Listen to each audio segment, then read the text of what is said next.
जय जगन्नाथ आपण देखुवे प्रतिवर्ष रथरे बाहुड़े एवं नीलाद्रि विजय आड़प विजय सब धूप दि जाए।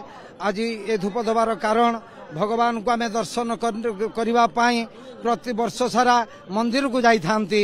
आज स्वयं भगवान आमको दर्शन देवाई दर्शन करने दर्शन देवाई बड़दाण्ड को ले आसी। ये हूँ भगवान मानवीय लीला।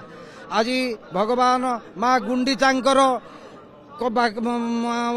अनुरोध रक्षा करी नवदिन यात्रा रे आज निज जन्मवेदी की बाहरी भगवान सांगरे बड़ भाई सान भौणी एवं सुदर्शन सहित तीन रथरे वर्तमान चतुर्धामूर्ति विजय कर सारे।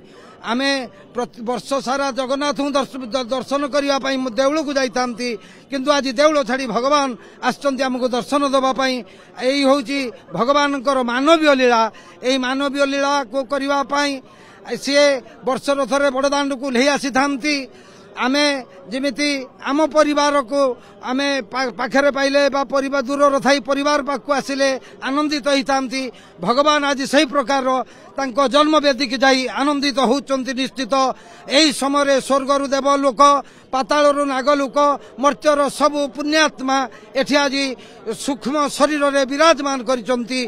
भगवान मानवीय लीला को दर्शन करने यही भलिया पवित्र समय रे आमे ए जो धूप दौचंती परिवेश को सुभाषित करने भगवान जो 16 उपचार पूजा रही से पूजा भितर 16 उपचार भितर धूप भी गोटे उपचार से गोटे उपचार को आमे समर्पण करी आमे आनंदित हुंती एवं से प्रभुंकर कृपा लाभ करती। कारण मालिक रो कृपार सीमा नहीं।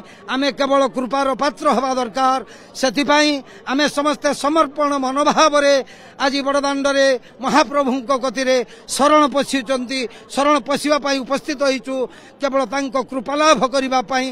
कारण से कृपामय अनंत कोटि ब्रह्मांडर कर्ता जहांको कृपार सीमा नहीं।